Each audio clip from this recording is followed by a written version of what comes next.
ရခိုင်ပြည်နယ်ကမြို့နယ်9ခုလောက်မှာမိုးကြီးနေလို့လူတသိန်းလောက်ရေဘေးကြုံနေပါတယ်။ကြောက်တော်၊မြောက်ဦး၊မင်းပြား၊ပုံနှကျွန်း၊ဘူးသီးတောင်၊တောင်ကုန်းနဲ့မောင်တော်စတဲ့မြို့နယ်တွေမှာရေကြီးနေတာကြောင့်နေအိမ်ထောင်ထဲချီနှင်းမြုပ်နေပါတယ်။အဲ့မြို့နယ်တွေကရွာပေါင်း100ကျော်မှာဇူလိုင်လ9ရက်နေ့ကတည်းကရေစတင်ဝင်ရောက်လာတာကြောင့်ဒေသခံတွေကိုအာရခတပ်တော် AA နဲ့ပရိုက်တာအဖွဲ့တွေကရေဘေးလွတ်ရာနေရာတွေကိုရွှေ့ပြောင်းပေးနေတယ်လို့မြေပြင်မှာအကူအညီပေးနေသူတွေကပြောပါတယ်။ လက်တလုံးအပြင်ဆိုရင်တော့ဒီဖက်မှာဒီ ULA ဖက်ကနေပြီးတော့ဒီ HTCO နဲ့တွေ့ဖက်ပြီးဒီလူမှုအဖွဲ့အစည်းတွေနဲ့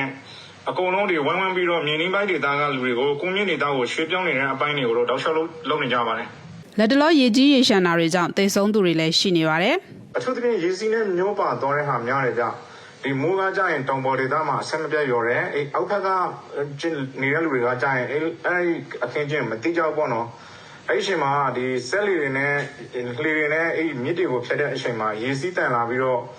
ရေစီးကချက်ချင်းဆင်းလာပြီးတော့ဝုန်းဆိုတာနဲ့ပါသွားတဲ့ဟာရှိရကြ။ကနဦးသတင်းတွေအရသေဆုံးသွားသူတွေဟာကြောက်တော်မြို့နယ်က2ဦးနဲ့ပုံနှကျွန်းမြို့နယ်က1ဦးဖြစ်တယ်လို့သိရပါတယ်။သေဆုံးသူတွေနဲ့ပတ်သက်လို့ RFA အနေနဲ့တိကျအတည်မပြုနိုင်သေးသလိုရခိုင်ပြည်နယ်ရဲ့စစ်တပ်ခန့်ပြောခွင့်ရသူဦးမြင့်စိုးကိုတယ်လီဖုန်းနဲ့ဆက်သွယ်ပေမဲ့လည်းဖုန်းမဖြေပါဘူး။အာရခတပ်တော် AA ထိန်းချုပ်ထားတဲ့ချင်းပြည်နယ်ပလောဝမြို့နယ်မှာလည်းကြေးရွာ20ထက်မနည်းရေဘေးကြုံနေရပြီးတစ်ဆက်တည်းမှာပဲမြေပြိုတဲ့အန္တရာယ်ကိုပါရင်ဆိုင်နေရတယ်လို့ကိုဝေဟင်အောင်ကပြောပါတယ်။ဒီရေကြီးရှမ်းမှုတွေကြောင့်နောက်ဆက်တွဲအကူအညီတွေလည်းလိုအပ်နေပါတယ်။လက်တော်ကတော့နေရာရွှေ့ပြောင်းလိုက်ရတဲ့အတွက်တော့စောင်းရဲတောက်ရဲနေထိုင်ရဲကတော့လက်တော်သူတို့မှာရင်ဆိုင်နေရတဲ့အခက်အခဲဖြစ်မယ်။ဒီနောက်ဆက်တွဲ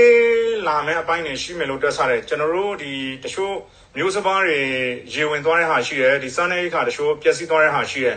ဒီထွန်ရဲထားတဲ့လေမြေတချို့လေးပျက်စီးသွားတယ်ဗျဒီအပိုင်းကတော့ကျွန်တော်တို့ဒီရေဘေးနဲ့အတူကြုံလာရမယ်ကျွန်တော်နောက်ဆက်တွဲပြဿနာလို့မြင်ပါတယ်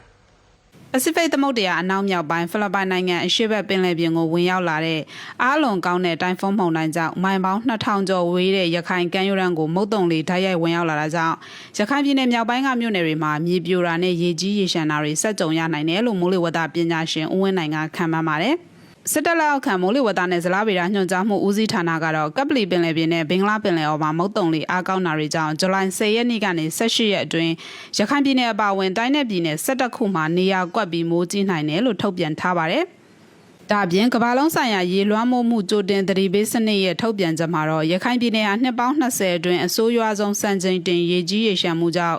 ရက်ရှည်ရေကြီးနိုင်ပြီးရေလွှမ်းမိုးမှုကြောင့်ဒေသရင်းကလေယာစိုက်ပျိုးမြေ3696ဟက်တာလောက်ပျက်စီးဆုံးရှုံးနိုင်တယ်လို့ဒေသခံတောင်းနဲ့ချီရေဘေးကြုံရောက်နိုင်တယ်လို့သတိပေးထားပါတယ်ရှင်။